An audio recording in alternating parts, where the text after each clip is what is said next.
one of the things that I've started to realize is, and I've had to cut a lot of people out that I don't necessarily want to cut out because they don't respect my emotional bank account or my energy. You know what I'm saying? So these people, they're really good people, right? And they want to win and they're hungry and they have all the, if we were investing in them as a stock, we'd invest in them, we'd buy them, right? But they take too much. You know what I'm saying? Yes. What do you say to people well, bring value, number one. You'd be surprised. You can bring value to someone like Andy or I, literally just encouraging what we're doing, a resource, a referral, a thank you or whatever. That's a big deal. But when you're draining from that person, where you're asking too much from them too soon, prematurely, that's the deal. And here's what people have to realize. You're more valuable than you think. And because you think, some people, because they think they don't bring any value, so your value is your performance, your knowledge, your connections, your relationships, your belief, all that stuff. That's value. Me and you value that far beyond how rich somebody is. Absolutely. But most people, they discount their value. And here's what they think. I'll be valuable with information. I'm going to tell him about someone else. I'm going to explain this other situation. I'm going to gossip with him. They think that's their value because they don't see value in themselves beyond that. And the way you indicate to me you have very little value to offer me is by thinking your value is gossip, information, or taking away from another person or someone that I care about. Yeah. You're done. People don't understand how much winning requires energy. Yeah. So if you're doing anything to deplete someone's energy in any way, shape, or form, you're not bringing them any value. Especially when they're super high level. Right. The highest level people, dude, they're super conscious of that energy bank account. And dude, if you really want to be valuable to somebody that you're trying to learn from, guys, because dude, that's what it takes, right? You have to have people. We actually talked about this yesterday. We did. People, it's very, very hard for people to materialize things when they've never seen it, or they've never touched it, or they've never witnessed it. And when you're the first person in your family to make $100,000, it's a big deal, right? When you're the first person in your family to buy a house, that's a big deal.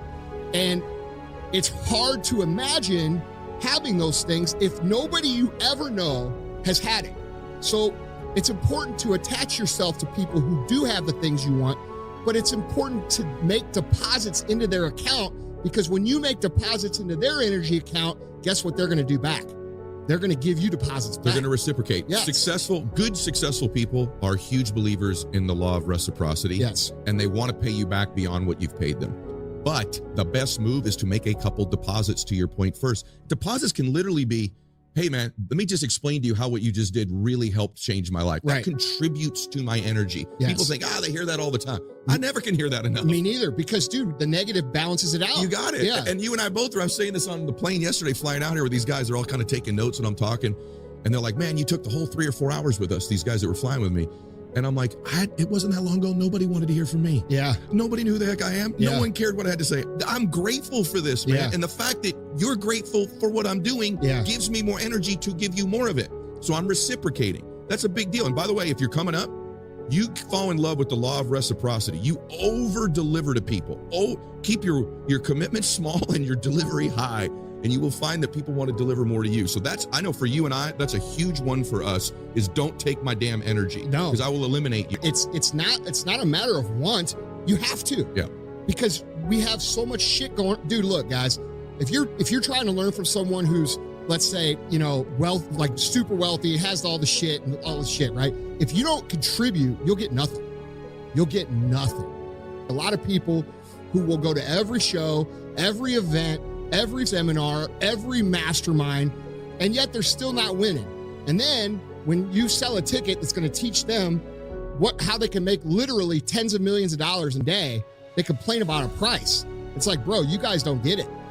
You don't understand the value of the information. You don't understand that I can teach you in one day how to make literally hundreds of millions of dollars. When you're 22 years old, dude, you don't even understand how big of a shit you're taking on the opportunity you have, because you could literally be 10 years ahead of where I was or where you were by just understanding hey, dude, I got this flow. Now I'm going to create an actual company around it. That's right. And dude, don't shit on the opportunity just because we have these amazing tools right now. We have amazing opportunity with technology and all these things to make money, but the money that you make should be reinvested into actually building something that's sustainable so that you don't have to chase your tail for the next 20 years. Because dude, what if what if that technology changes? Or what if it goes away? Or what if there's dude, you do not want to be the guy who's having to come up with the next widget every 4 months, you know? And dude, that's the biggest opportunity I see being squandered right now. And I see like almost all these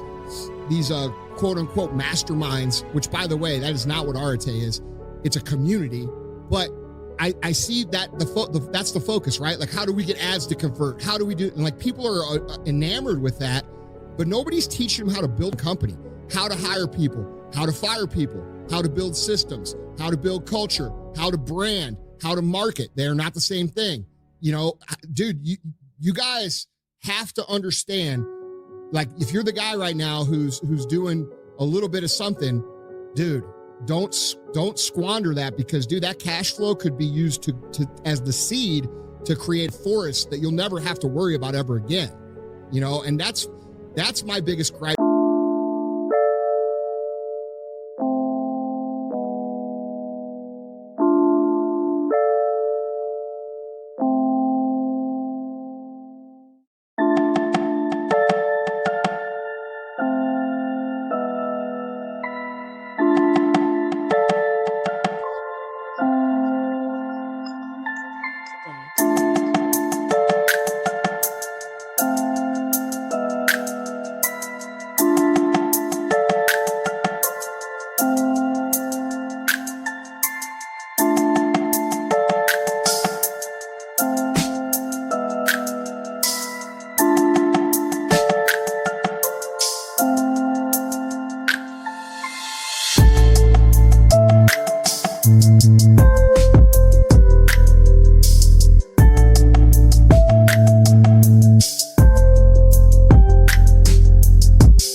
For the younger generation right now, I see a lot of people hustling, see a lot of people working hard. It's not that they're lazy, it's that no one's telling them like, hey bro, do this. You know what I'm saying? Yeah, they don't know how to scale. And I think you're right about that. I know you are. The other thing too is like there's this, I see a lot of dabblers, like they're involved in like 4, 5, 6, 7 different things at one time because they believe this notion that saying that's out there, that's a fact, but it's not true, that millionaires all have multiple streams of income. Right? That's a fact that is completely not true. Because here's the truth. Once they became millionaires, they diversified and bought some buildings or had other stuff, but they became multimillionaires by getting great at something. Like get fully obsessed with something you're doing and execute on it. You did this, like the stores and this to me are the same thing. Yeah. Right? I got great at one thing first, got really wealthy. Yeah, once I'm a millionaire, I've got multiple streams of income. I see too many people, well, I'm in mortgages, but I also do like alarms, and I've also got like this protein store. Yeah. Like, you're not going to get rich. Yeah. You're not, because guess what? I'm full bore, crushing every day, obsessed with one thing, and you're dabbling in the same thing. It'd be like saying, I'm the greatest quarterback of all time, but I also sell cars on the weekend. Like, there's no way you're going to compete. It's such a good point. Yeah. Because, dude, you can't, I think the point that gets lost there, I think it's almost like an ego point that people, or maybe it's unawareness. I don't know. It could be one or the other. But a lot of people think that they can spread their energy, right? Like, I can do this and I can do that and I can do this too. And you can, once this has dug its roots down so big that it allows you to shift from putting your energy here to here, okay? And then this one gets mature and then you move here. But what we're talking about here is like, you go plant 3 seeds, right? You're trying to grow 3 trees, but 1 tree's in California, 1 tree's in Missouri, and 1 tree's in Florida. You can do it because it's impossible, right? So that's what we're talking about. And you have to understand that, like, dude, if you guys aren't, there's other people out there that are hungrier than you, that are putting all their energy, every bit of their being into the one thing. And you're thinking that you could beat them or compete with them by doing a little of 3 things. Guys, you're going to get smashed.